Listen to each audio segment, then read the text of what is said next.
Residents of Nyaruai and Kiambereria areas are voicing their frustration over the poor state of roads, which has made transport difficult and disrupted the movement of goods to nearby markets. Shughuli ni nyingi lakini zinatatikisika. Ukikuja hapa wakati wa saa 8 saa 9 unaona magari tayari yamepanga laini hapa. Hata tulikuwa tunasema tuweke mawe hapa. Tuweke mawe juu umekuwa kama shamba. Sijui wabunge wetu wako wapi? Wanangojea tu wakuja 2027 tuwachague. Mimi ni mkaaji wa Kiambereria hapa. Na hapa pahali panaitwa Nyaruai. Kusema ukweli hapa Nyaruai pameharibika sana. Hata sijui wale wakubwa wanapita hapo wakienda Serengeti, sijui wanafanya namna gani. Maana hii barabara tujui ni ya nani. Kwa maana hapa hata lori karibu ianguke hapa, ingeua watu wengi sana. Kwa maana wengine matatu ilikuwa imebeba nini, kainama hapa, watu waliamuka kushikilia hiyo gari.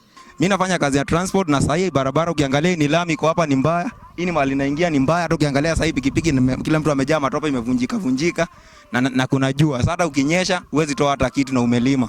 So tunataka nini MP hapa Mr. Mutai akuja at least afanye kitu bwana. Hata ukiangalia barabara zote ni mbaya. They blame their location at the border of Molo and Kuresoi sub-county for being continuously overlooked in the development and maintenance of this route along Molo-Keringet Road. Unaona magari inanikuta mpaka mali ninauzia. Wanaangushwa na pikipiki na mbunge wetu ni KK na Mutai. Ndio wamekataa kutuudia hii barabara. Wakati Mutai anakuja anapitia ile njia ingine ya kando hawezi pitia hapa.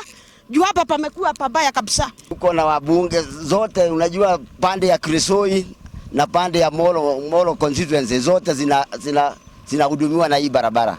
Sasa tunataka wakubwa wote hata kama ni wa Kuresoi ni wa Ringuroni hata Ringuroni ya juu sasa wote watushughulikie, tunataka maendeleo.